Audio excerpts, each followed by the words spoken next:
Once again, hi, how's everyone doing? My name is Ella. Welcome to my channel. Today I wanted to talk a little bit about some crystals. It's more of a beginner's guide for crystals, some simple questions as to how to use them, where they come from, and so on. So if you are completely new to the crystal game, then this video might just be for you. So I hope you will enjoy and continue watching. To start out, what is a crystal? A crystal is a mineral. A crystal for most people is just a pretty rock. It is so much more actually. A crystal is created underneath the Earth's surface with very high pressure and energy, and essentially it's minerals compacted together like a diamond. Crystals are also highly geometric and are thought to be the purest, most perfect structure on Earth. Crystals have been used for thousands of years actually, mainly in Asian cultures, but also have been dated back to the old Egyptians, who would not only use crystals for jewelry, but they would also grind up the crystals and mix them with liquids to help heal any kind of diseases. However, the most common use for crystals has always been more of an energy kind of healing, balancing out the mind and the chakras. And as many of you might already know, the chakras do have an effect on our bodily health as well. If our chakras are in balance, it actually helps with any kind of diseases as well. So crystals are really good for helping heal both of the body and the mind, seeing that the mind does not just stop up here. The mind also has effect on the rest of the body. That's why it's connected. So if you have any imbalances in your mind, then you will most likely project that out onto your body as well and have real diseases as well. So it's always good to heal your mind, and then you can heal your body as well through your mind. Different crystals have different purposes, different healing abilities for different parts of your body, for your mind. However, I will just be talking about a quartz crystal, clear quartz crystal today, which looks like this. So I have a couple of different types of clear quartz crystals.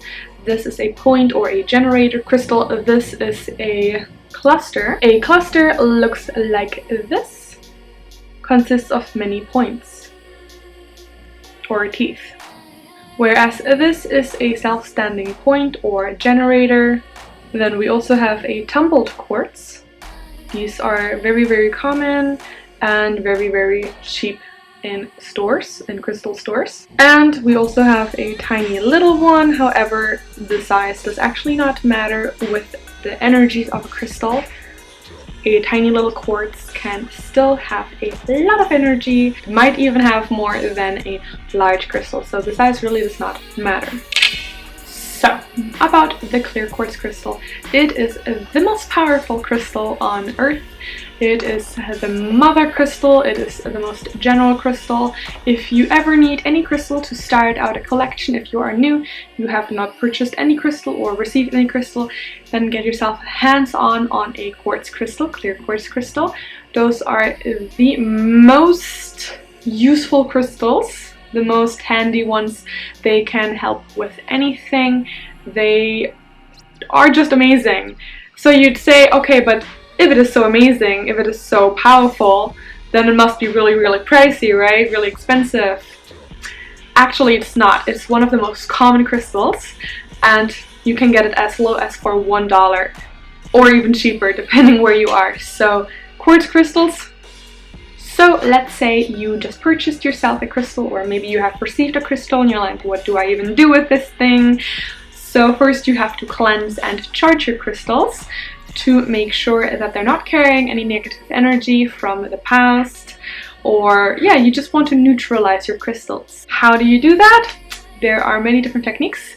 The easiest is probably just to sit your crystal under some full moon light. If you of course don't have a full moon anywhere near, then Another technique is to place your crystal in a bowl of salt, preferably sea salt, but it can also be table salt. Make sure that afterwards you throw the salt out, because the salt actually takes all the negative energies. It's almost like it sucks out the dirt, if you want to call it like that. So just make sure you throw the salt out. It's no longer useful. You would not want that in your soup or on your potatoes, really. Another technique would to just simply wash your crystal under some natural water, preferably a river, stream, or maybe in the ocean. You can wash your crystals under tap water. Just make sure that it is filtered, it's not calcified, because that can actually be counter-effective for the crystal. And also make sure that your crystal is suitable for water.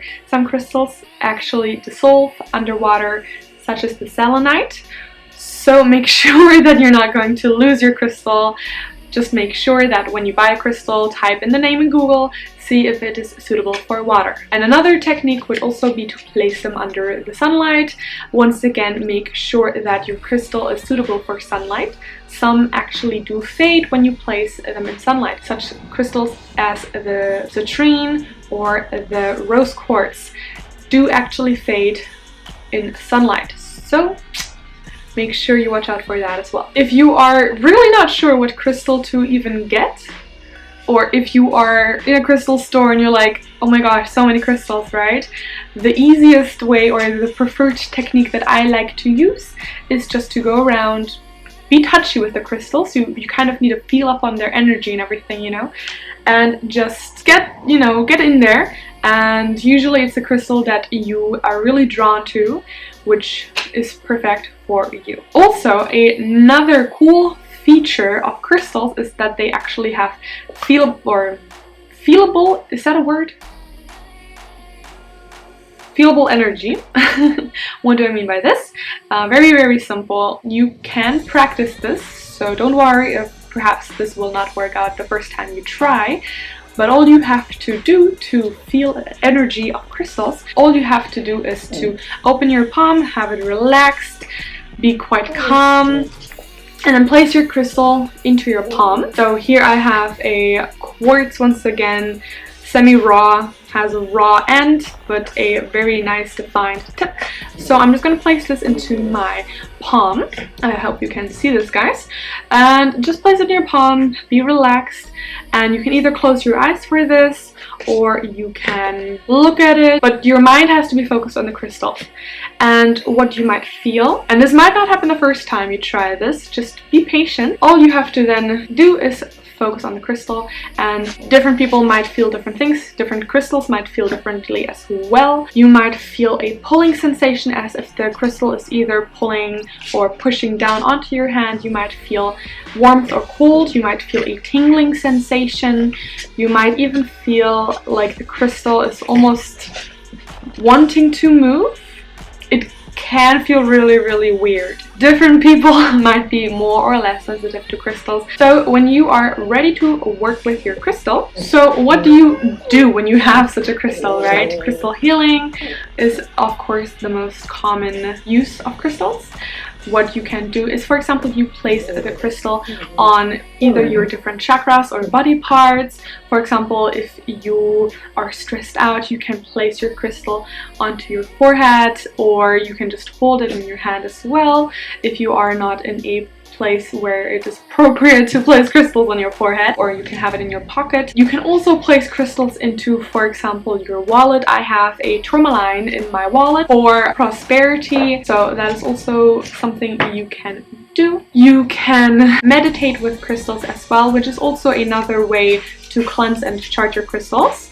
All you would have to do is sit down, meditate. If you already know how to meditate, that's really cool. If you don't know how to meditate, there are plenty of apps on the App Store or on YouTube. And if you are meditating with a crystal, one way to actually charge your crystal would also be to envision or imagine light flowing into the crystal, either through you or from the ground, depending where your crystal is, if you are holding the crystal or if you have the crystal placed in front of you. So that is one way you can also work with crystals. Another thing you can do with crystals is you can place them just around the house, just for some good energy. With crystals, it's very self-taught kind of thing. You can buy books on crystals, of course, on the crystal properties and meanings and differences. You can also just look it up online. So as I said earlier, different crystals have different purposes. Different shapes also have different purposes.